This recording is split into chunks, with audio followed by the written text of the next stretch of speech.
This year, gaming giant Sega is celebrating 60 years of cementing an unforgettable legacy into the hearts and minds of all 80s and 90s kids, as well as all sorts of other deals and bargains that you can check out on Steam and elsewhere.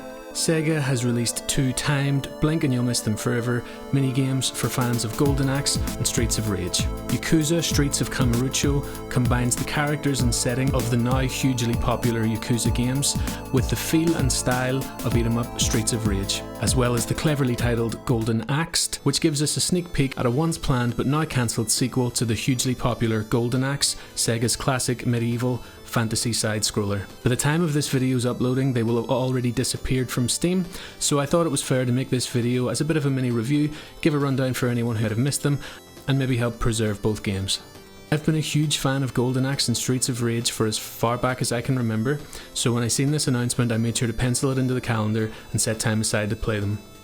As I expected, I didn't need much time, with Golden Axe literally clocking in at around 2 minutes long and the one available stage in Kamurocho running in at just over 5 minutes.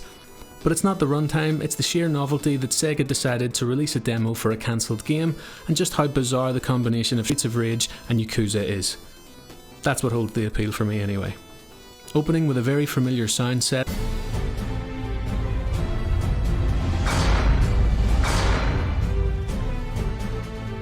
and a logo we all recognise, Golden Axed is a fun and quick trip down nostalgia lane. Now in a sort of 2.5D setting, something about its visuals reminds me of the original PS2 God of War games, and it's a nice peek at where Golden Axe could have ended up.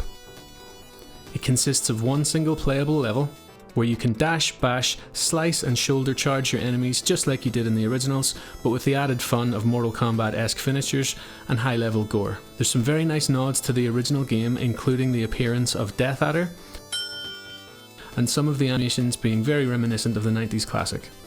The combat feels a little more fluid than I expected, but definitely still leans on the clunky side. It's well worth checking out for any fan of the series, or any fan of beat-em-ups in general. Moving on to the Streets of Kamurocho, which is definitely the more complete feeling of the two. In essence, it's a clone of Streets of Rage 2, complete with the sound set, special moves, animation, and even the level design of the original series. It's like playing a really fun, fan-made mod of a Streets of Rage game that was made by a die-hard Yakuza fan.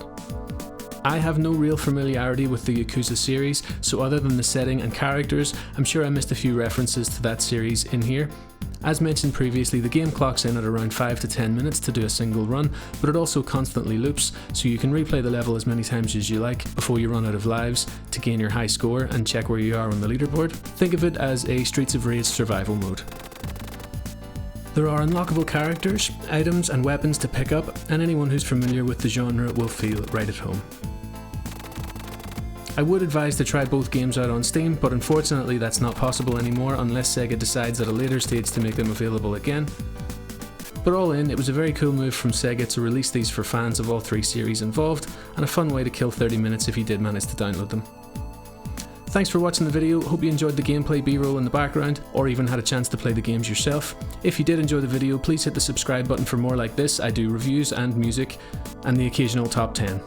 I'll hopefully see you around, and stay safe.